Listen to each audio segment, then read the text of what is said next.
गुज़श्ता रोज district administration Kishtwar की जानिब से जारी किए गए ऑर्डर के हवाले से मैं डिप्टी कमिश्नर किश्तवाड़ और ऑनरेबल एमएलए इंदरवाल से कुछ सवाल करना चाहता हूँ। ये ऑर्डर जो 21 अक्टूबर 2024 को डिप्टी कमिश्नर किश्तवाड़ के ऑफिस से चीफ प्लानिंग ऑफिसर किश्तवाड़ ने जारी किया है, जिसमें 40 ऑफिसर्स को, मोस्टली डिस्ट्रिक्ट ऑफिसर्स को ये हिदायत की गई है कि वो 23 अक्टूबर 2024 को 3 बजे न्यू डीसी ऑफिस के कॉन्फ्रेंस हॉल में हाजिर हो जाएं और मीटिंग की गर्जोगायत introductory meeting by Shri PL Sharma honourable MLA Indarwal बताई गई है। मजेदार बात यह है कि ऑनरेबल एमएलए इंदरवाल का न तो किश्तवाड़ हेडक्वार्टर उनकी हदूद में पड़ता है, न उनकी जुरिडिक्शन है, और न ही जितने भी ऑफिसर्स, डिस्ट्रिक्ट ऑफिसर्स हैं, ये उन्हें मीटिंग में बुला सकते हैं। अब देखना यह है कि डिस्ट्रिक्ट एडमिनिस्ट्रेशन की तरफ से इस तरह का ऑर्डर जारी क्यों हुआ। अगर हम हॉस्पिटैलिटी एंड प्रोटोकॉल के वारंट ऑफ प्रेसिडेंसी को देखें तो उसमें जो प्रोटोकॉल एक एमएलए का है, स्टेट का, अगर यूटी की बात करें तो बहुत कम प्रोटोकॉल है। एक एमएलए अपनी कॉन्स्टिट्यूंसी के हदूद में अपनी कॉन्स्टिट्यूंसी के मुलाजमीन के साथ मीटिंग कर सकता है, मुलाकात कर सकता है, लेकिन कॉन्स्टिट्यूंसी के हदूद के बाहर, और वो भी डिस्ट्रिक्ट लेवल के ऑफिसर जिसमें एसएसपी और डिप्टी कमिश्नर लेवल के लोग हों, उन्हें एक इंट्रोडक्टरी मीटिंग में बुलाने के पीछे क्या गर्जोगायत है, इसकी वजाहत ऑनरेबल एमएलए और खासकर डिप्टी कमिश्नर के ऑफिस से जहां से ऑर्डर जारी हुआ है उन्हें करनी पड़ेगी।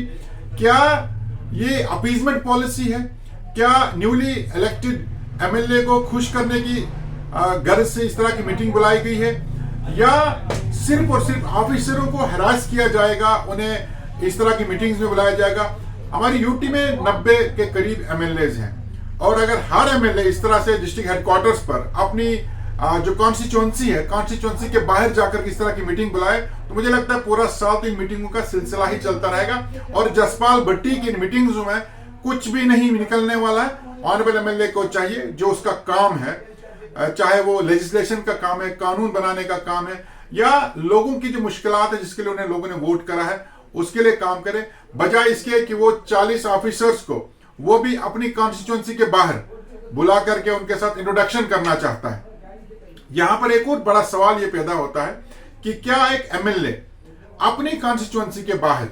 जो उसकी कॉन्स्टिट्यूंसी में जो एरिया नहीं पड़ता है, जो हेडक्वार्टर नहीं पड़ता है, क्या वो वहां मीटिंग बुला सकता है? क्या वो डिस्ट्रिक्ट ऑफिसर्स को इस तरह की मीटिंग में बुलाने का कोई अथॉरिटी रखता है? और अगर इस तरह की कोई अथॉरिटी नहीं है, अगर प्रोटोकॉल ये डिमांड नहीं करता है, अगर हॉस्पिटैलिटी एंड प्रोटोकॉल का जो वारंट ऑफ प्रेसिडेंसी है उसमें ऐसा मेंशन नहीं है, तो डिस्ट्रिक्ट एडमिनिस्ट्रेशन के द्वारा इस तरह के ऑर्डर्स क्यों जारी किए गए? क्यों इस क्रूशल वक्त में जहां ऑफिसर्स को ग्राउंड लेवल पर काम करना है, आगे फेस्टिवल्स हैं, बाकी लोगों की परेशानियां हैं, वहां तमाम कामकाज दिन का छोड़ करके 40 के करीब ऑफिसर्स को आप महज एक इंट्रोडक्टरी मीटिंग के लिए बुलाते हैं? इसके पीछे क्या गर्जोगायत अवाम ये जानना चाहती है, पब्लिक ये जानना चाहती है कि उनके टैक्स मनी से जो ऑफिसर्स को हम तनख्वाह देते हैं काम करने के लिए, उन्हें आप एमएलए की खुशनुदी के लिए, एमएलए को खुश करने के लिए अपने कॉन्फ्रेंस हॉल में बुलाते हैं, और ये कॉन्फ्रेंस हॉल कॉन्स्टिट्यूंसी किश्तवाड़ में पड़ता है, डिस्ट्रिक्ट हेडक्वार्टर कॉन्स्टिट्यूंसी किश्तवाड़ में, बल्कि कॉन्स्टिट्यूंसी पार्डर और किश्तवाड़ के दरमियान पड़ता है। एमएलए इंदरवाल का न तो यहाँ पे इसकी हदूद में आता है और न ही वो इस तरह का प्रोटोकॉल उसका है कि वो डिस्ट्रिक्ट ऑफिसर्स को मीटिंग में बुलाए। हाँ, मिनिस्टर हो सकता है, एक एमपी हो सकता है वो इस तरह की मीटिंग, या बोर्ड का चेयरमैन हो सकता है, लेकिन ऑनरेबल एमएलए, जहां तक मेरी नॉलेज के मुताबिक एक ऑनरेबल एमएलए अपनी कॉन्स्टिट्यूंसी के हदूद के बाहर ना तो इस तरह की मीटिंग बुलाने के कोई अथॉरिटी रखता है, और ना ही डिस्ट्रिक्ट एडमिनिस्ट्रेशन को इस तरह की मीटिंग बुला करके एक एमएलए की खुशनुदी करनी चाहिए। जनता जानना चाहती है, हम चाहेंगे कि ऑनरेबल एमएलए और डिस्ट्रिक्ट एडमिनिस्ट्रेशन इस बात की वजाहत करें।